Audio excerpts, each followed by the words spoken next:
Welcome to Shadow of Truth, and today is August the 20th, 2015. And on today's show, we've got a young lady named Kim out of Connecticut, and we're going to do a short market update, and then we're going to bring Miss Kim on the line, and let's get to it. Thank you so much. Think that these are just, peripheral, non-significant countries, but they import and export with China a lot. They're heavily reliant on that. Well, and not only China, but they import and export from the United States as well, Well, also and from Europe. Correct. Also from the United States. And most people aren't aware of this, but Vietnam is one of the largest gold importing countries in the world. When I first started in this sector, 14 years ago, they were the fifth largest importer. I don't know where they stand now because obviously countries like Russia have moved up on the list by quite a bit, have more resources than Vietnam. But for a small country, they import a lot more gold than people realize. I mean, it's to the point where John Brimlow monitors the premium paid over spot on gold over there, and it's right now Vietnamese are paying something like $150 over spot for their gold. Good Lord. Yeah, well, part of that has to do with import duties. Oh, okay. Well, that makes sense. Kind of like what happens in India as well, right? Exactly. Okay. Exactly. But the thing of it is, I had suggested that China was starting to devalue its currency as a means of depegging it from the dollar without causing too much disruption. And you can't do it in a disruption-free process. And I think that's what we're seeing. And all the satellite countries connected to China over in Asia are now starting to depeg their currency from the dollar. Well, and to me, this is huge. It is huge. And what I just spoke with Alistair McLeod yesterday, and he was saying that he agrees 100% with what you're saying. He took it a step further and was saying that what we're going to see by the end of the year, unless the IMF reverses their current stance of keeping China and the yuan out of the SDR, that there's going to be some major gold plays, and there's going to be some major currency plays as well, and it's going to impact the all of Eurasia, including, like you were pointing out, Kazakhstan and Vietnam. I mean, it's gonna be huge, and it very well could be the black swan that no one saw coming.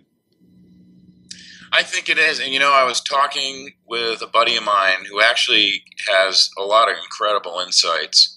And we were talking about this whole mess. And he brought up a great point. He said, what's going on in the emerging markets, because obviously the emerging markets are all what people call the emerging markets, the lesser developing countries. A lot of them are BRIC countries, etc. What's happening there in terms of their currency collapses? Well, the price of gold in those countries is doing just the opposite of what it's doing in this country versus the dollar. The price of gold in all those countries is going up hugely because their currencies are depreciating against everything.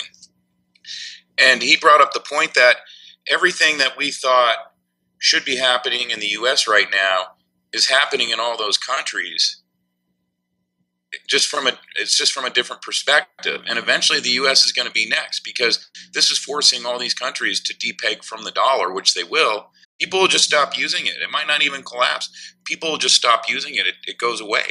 Yeah, nobody wants it. And when that happens, then we have a big problem. Right. And the thing of it is all these other countries are taking their pain now. I mean, I wrote a blog post where I suggested that China was bracing for impact. And it wasn't the impact of their own collapse. It was the impact of a global economic depression hitting the entire world. And the U.S. is still propping everything up. I wanted to find out where energy, shale and fracking bank debt was trading. And so I was exchanging emails with a former colleague of mine who trades the distress market. He used to be a bank debt trader. And I didn't realize this, but there's only been one term loan that's been underwritten in the fracking and shale oil market, and that was Quicksilver, and that bank debt's trading at 55 cents on the dollar because it already blew up. The rest of the paper is basically sitting on bank balance sheets. They're revolver based. They're reserve based revolvers. So in other words, on a daily basis, the reserves are valued. I don't even think it's done on a daily basis. I'd be shocked if it is. And these companies draw down on these revolvers based on a reserve based formula. And I said to him, well, what is it? I said, is any of that stuff trading? And he said, no. And I said, well, where do you think they have it all marked? He said, par, which means 100 cents on the dollar.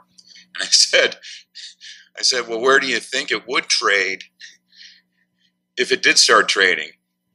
And he said, well, obviously it depends on how much of these revolvers are drawn down, but he said all hell would break loose. He said there's no telling where this stuff would trade, but it would be way below where these banks have it marked on their balance sheets. And my point here is that our financial system was never fixed in 2008. All the Fed did was paper it over. These banks have been insolvent the whole time. The whole time. The whole time. And that's why they've got 2.6 trillion in excess reserves. That's just cash that the Fed printed up and put on these bank balance sheets, and that's what's keeping them alive. Well, if what's happening last week and this week continues, and they can't keep the price of oil propped up, something's going to trigger a serious mark-to-market in this country, and it is just going to be complete destruction. It's going to be ugly. Well, West Texas, speaking of crude, right now is below 42, well below. It's staring 41 in the face. It was below 41 yesterday, and they propped it back up, and they propped it back up this morning, and it's headed back towards a 40 handle. Yeah, and crude and Brent is showing red this morning also. I mean, there's nothing positive going on this morning at all anywhere across the board. Well, the existing home sales number was released, and I guess it hit 6-year or 7-year highs. But let me just point out to people, that number, first of all, is a seasonally adjusted annualized rate number. And there's no doubt that we saw the rate of home sales and existing home sales are based on escrow closing, so it takes 2 months to close a house. So it's based on contracts. The July home sales are based on contracts that were signed in May and June. Well, guess what? That was right around the time when interest rates were bottoming and then going back up. And all these guys working in menial jobs were tripping over themselves to get into a house that they thought was going to keep going up in price. Well, new home prices have been rolling over for 7 months. But my point is, you can't sell a seasonally adjusted annualized rate. That's not a sale. If the rate of home sales or contract signings picked up a little bit in April, May, and June because of record low interest rates, mortgage rates, yeah, you're going to get a statistically manipulated number that looks great when July's number is reported in August. But guess what? It's based on contracts signed in the late spring, early summer. And the housing market is completely rolled over. I have tons of anecdotes from readers on my blog and in their area, and they're from all around the country, and they're all seeing the same thing I've been writing about. And ironically, the Dow Jones Home Construction Index, which is probably the best thing to track the housing market, is down 1% today. Now, why would that index be down on such a great, if the number was so quote unquote great? Yeah, if it's at a 6-year, 7-year high, why is that down? I mean, that should be blowing through the roof. Exactly. And I've got a comment that someone posted overnight on my blog. It was a guy in Chicago who finally got his home sold. And Chicago is supposedly a hot market with, rampant price increases. He said he had to lower his price 3 times this summer in order to get his house sold. And he's completely relieved. And it's a house that was just recently remodeled for the most part. So that tells you what's really going on in the market, not what you're hearing from the industry associations and the Wall Street pimp artists. And that's what they are, the prostitutes, as Gerald Talente likes to call them. Exactly. That's exactly what they are. Nothing but prostitutes. They get the script and that's what they read and nothing else. Bad So actors who can't go to Hollywood. exactly. So Oh, I guess we got kind of a special guest this morning. yeah. If you want to kind of introduce what's going on, Dave, because you're the one that's really kind of spearheaded this whole thing. Sure. One of our listeners and a reader of our blogs contacted me through Twitter, and we exchanged some emails, and she asked if she could come on and give her point of view about what's going on in the world. And you thought it would be a great idea. I guess it's something that you've always wanted to do was instead of getting these high profile guys on here, let's hear from someone from the street. Yeah, man on the street or woman on the street in this case, and I think it's important for people, in particular people that are new, to hear what real live people are doing, not just from you and I. I mean, everybody can hear what you and I are doing, but let's hear from somebody who nobody knows and is just out there making it happen. I think it's great. I love it. I agree. Well, it's Kim from Connecticut, and she has her own business. And let me see if I can get her on the line. Hey, Kim, it's Dave and Rory. How you doing? Hi, I'm good. How are you guys doing? Doing Well, all right. Nice to meet you, Rory. Same here. I'm just sitting here wondering when the Federal Reserve is either going to pull the plug out from the market or throw a bunch of money into it to prop it up. It's funny you say that because I think about that all the time. It's like how much longer can it go? It's been a while now. I feel too long, and I think that's one of my concerns is they can only, as everyone says, kick the can down the road for so long. When is it going to explode?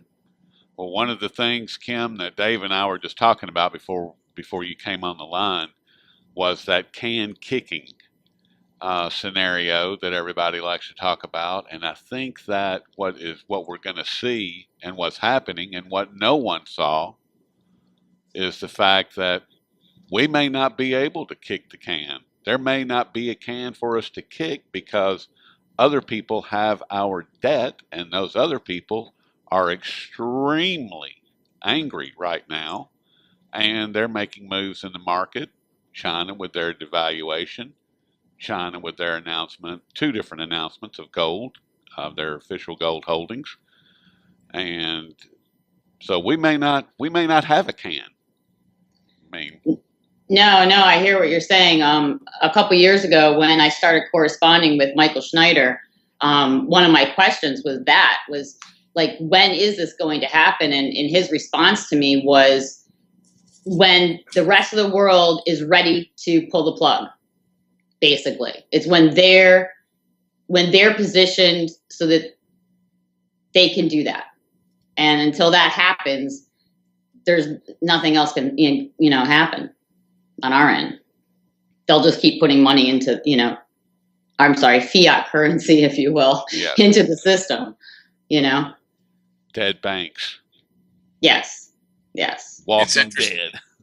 It's interesting that you say that because that's exactly what Rory and I were discussing before we got you on the line, was the fact that all these other countries outside of the U.S. have decided to take their pain. They're devaluing their currencies. They're depegging from the dollar. And yet here's the U.S. continuing to prop everything up every single day. Do you guys ever like wonder, or do you have any insiders that can say, why do they keep doing this? I mean, what is the point of doing it? It's just making it a worse scenario in the end. Is that what they're looking for? What's your theory on that, Kim? Well, I have a lot of theories about a lot of things. And if you can be inundated with everything, you go on YouTube or Twitter and you see everybody post things, and it's just, you can be so inundated and you just don't know what's what. I mean, everything from vaccines to GMO to Monsanto to everything, it's Agenda 21, like Rory and I had kind of communicated a little bit on Twitter the other day, but with the tiny houses. Yes. I don't know what it really is. I'm at a loss at this moment right now. I'm not sure what their plan really is. What's the point of it? Well, the point is, and their plan is to drain every single crumb of wealth out of this nation and put it into the pockets of the 400 people that have all the wealth, or the 600, or the 2,400, or whatever tiny fraction of percent that it is that actually controls everything, that has the wealth. That's the plan. And that I can't disagree with you. I totally agree on that. And I was just watching this video last night, couldn't sleep, so I decided to Netflix something. And it was a documentary on the corporations, and it was from 2011, and it was about corporations and not paying taxes, and about the uncut movement that originated in the UK and then came to America, and everybody protesting against, Bank of America and just the big corporations out there. GE is one of the big ones, about how the offshoring with their tax dollars. And I'm wondering yes, we know that there's an elite group of people that are controlling everything, but is it the corporations that are the elite people? Well, corporations are just people. Corporations are just names and pieces of paper. It's the people that are behind it, that are running them, that are sitting on the board of directors, that are on the C level of those companies. Those are the criminals. Yeah. The GE as a company is not a criminal entity. The people that are running GE are criminals, criminal to the core. Absolutely. And them taking all their money from in putting it out there and having it tax free, and then having the loopholes when they want to have it come back into America. That does not help our system, all of that. And that has not been a helpful situation for our country. Well, but for the people. But you're thinking that they actually have an inkling of concern when they don't. No, they don't. they could care less. They could care. As a matter of fact, they care so little that they want us all dead, so that they can get out of their way. And that's the problem between the corporations and the elites and the 400 people or so that we're talking about, that 1%. They don't care about us. Nobody cares about people in general. They don't care about people in general.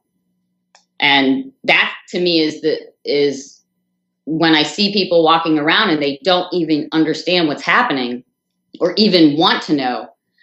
It's scary to me. When I see that, when I talk to people and they have no clue what's happening, they don't even know, anything about the monetary system, and they don't want to. Right. They just want to be oblivious to it.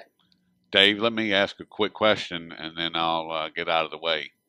And Kim, what was the spark that woke you up, or why are you on this path that you've chosen? Actually, it was my son 10 years ago. He first showed me the video of loose change from the 9/11. Yep. And he was 17 at the time, and just started realizing the corrupt nature of what's going on in our country.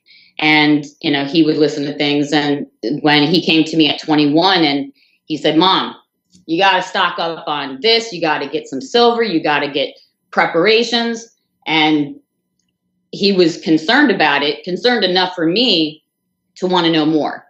And so that's basically his concern about what's happening opened my eyes to, this is something. It's important enough for him to come to me to tell me I need to start researching. And so that's what I've been doing as best I can, So you're well ahead of the curve. Well, I tried.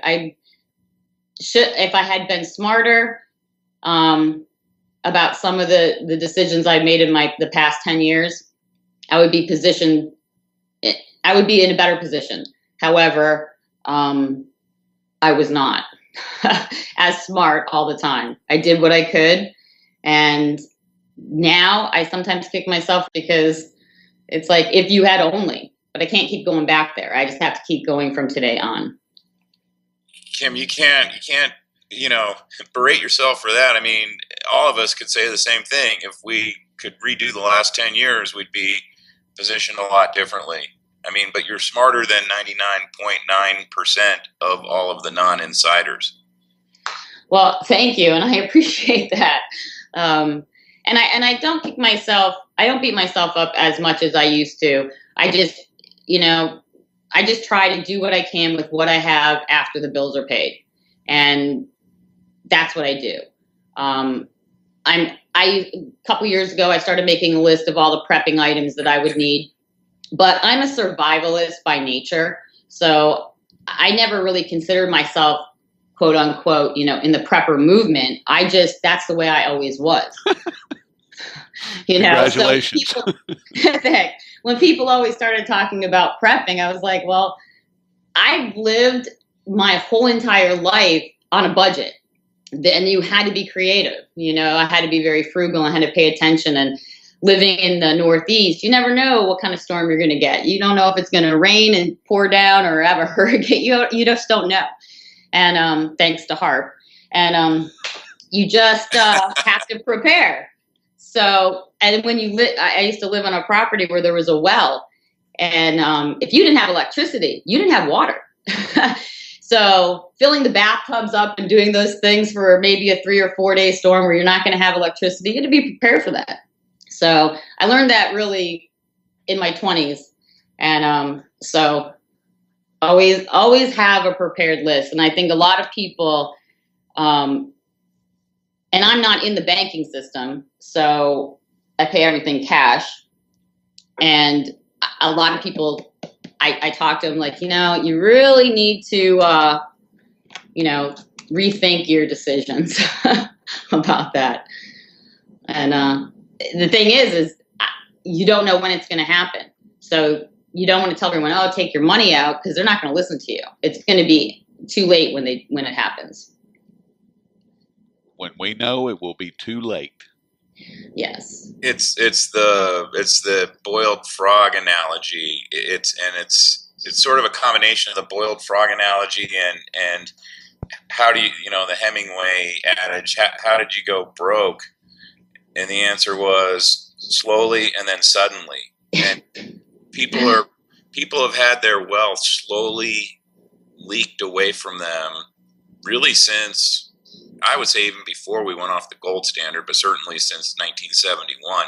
And they don't even realize what's happening. Oh, no, I agree. I know this is not necessarily, exactly what we're talking about, but, well, a little bit. All the EBT and everybody on welfare. I remember when I was probably 21, I only saw one person, and they frequented the same grocery store that I went to, and they used food stamps, and they had actual, pieces of paper that they handed to the clerk. And nowadays you walk into every store and it's everywhere. So nobody realizes that. Nobody realizes the amount of people that are, living on food stamps that can't make ends meet. And I'm not saying it's necessarily a bad system. I think it is abused. But there's so many more people and no one realizes that. And then no one realizes the inflation when you're going to the grocery store and, this is priced, one day it's, $2.59 and the next day it's like $3.59. People don't realize that. And I saw a sign and I thought it was kind of funny, actually. It said, due to an egg shortage, it was a sign, prices have increased. And I thought, well, that's interesting that you would put it in that way. And most people would think, oh, there's an egg shortage? Oh my gosh. I don't think there's an egg shortage. My gut is telling me that that's their way of saying prices have been inflated and this is how we're going to handle it. Actually, there probably is an egg shortage because of the avian flu that's wiped out millions and millions. Oh, is there? Yes. See, another thing, I can't keep up with everything. No, I none try. of us can. I try. I mean, I knew about the cilantro thing. There was some kind of cilantro is not on the shelves right now because of the crops were contaminated or something. That I heard. Someone told me that. That's the only reason why I know that. I can't look everything up. Just I try not to follow the political side of it because that to me is just a joke. So, which Dave and I talked about the other day. But that I think people for prepping, they need to, have a list, have some ideas, start doing some research, for anything, for a collapse, a storm, and people aren't prepared. And I have water. Every time I go to the grocery store, I get a gallon of water. If I go out, I get a gallon of water. I do what I can. Life straw. I think everyone should have a life straw. I think that's important. One straw can last a person almost nine months. They're $25 each. You can get them at Dick's. You can go online. They're not that expensive. So you can get two. You'd be good for 2 years. Kim, I just wanted this is interesting because it brings two thoughts to mind. One, I just wanted to circle back to what you said about not knowing what the end game is, and I don't think any of us really understand. We know that their goal is to steal all the wealth from the middle class, but how do they tie up the knot at the end of the game? And I mean, I don't think anyone has the answer to that. I don't even know if they do. But it also, when you're talking about all this prepping activity, I remember when I first got into this, and a couple years into it, and I finally kind of understood I had not a clear picture, but I had a picture of what was going on. And people who knew I was into gold and silver, et cetera, were asking me, how do I get ready for whatever's coming? And I just said, well, I can, and all the stuff that you're doing is stuff that I had already looked into, all this prepping stuff, and it included, learning how to grow your own crops, stocking propane, stocking backup generators, et cetera. And I just said, well, look, I can tell you what you need to do to get to the other side of what's coming, but you have to decide if you want to be around to see what it looks like. And I personally am so gloom and doom that I'm not sure I necessarily want to see what it looks like. Well, I hear what you're saying, and I've had that thought. However, I kind of want to see what happens. I'm that person that I want to see when it ends, how it plays out, what's on the other side. I want to see what's on the other side. And because I have moved so many times just in the last couple of years, I have what I need and I get what I can. But when you talk about propane, I have a list in my head of all the things I want to have. I want to have, an axe, I want to have these things, but I don't live in a house now and I don't have the place to put it, and it stinks. And there's a lot of people out there that don't have the means financially or a place to put it, because you put stuff in storage, that's going to be the first, you're not going to be able to get in there. In my opinion, I have a gut feeling that that's going to be something that, I have a hitch on my car. I want to buy a trailer just in case, try to find one on Craigslist. I use a lot of Craigslist things for purchasing things. But I think the most important thing is people need to educate themselves on what's really happening. And I think the focus really should be on what is happening in the financial world. Not so much, don't get me wrong, I think the vaccines and all that stuff, that's all very important. But I think it's just fluff compared to what's really going to happen. I think it's not going to make any difference either way when there's no money. And from what I have read by various people out there, experts in their field, that this is going to be worse than the crash of 29. It's going to be much worse. Very much worse. That's going to seem like a picnic. That's what I've heard. They don't give like their opinion on what they think, but they base, and here's the thing is based on financials, numbers can't lie. I mean, that doesn't lie. We all know that the government is fudging their numbers, but we have at least 10 people out there that, know that they are and give their predictions based on what they think is true, so you can't lie about that. I mean, that's what's happening. I mean, it's hidden from us in America, so to speak, unless you're digging through, you guys, alternative media, listening. It's too bad we can't have an alternative media radio station, a station or a TV program that really is reporting the truth and not, listening to CNN or MSNBC. So, Kim, I think this is probably a good spot to wrap it up, man. We really appreciate you coming on the show. And well, I hope I was helpful. I mean, I know I'm not, like we talked, I'm not an expert. I'm just an expert at being an average American living in the society and growing up through the last, as an adult, 30 years of my life, always pinching pennies because of how the system has been working. And it's sad to me. It's really sad. It is. I would agree. It is a sad scenario that we find ourselves in, and it's you've brought a lot of really good information to the table, Kim, and the fact that you're just another person, and that's I mean, when it gets down to it, that's what we all are. We're just another person, and we're just trying to help. We're just trying to get information to people that are willing and able to listen and to see. And the ones that aren't willing, I'm not wasting my time with them anymore, period. Yeah. But the ones that are asking questions, and I've told Dave many times, I'll tell anybody that asks, I mean, the reason that I do this is because I know that there are people just like you, just like me, just like Dave, that at some point they're laying awake at night with these questions and they don't even know what the question is, much less where to find the answer.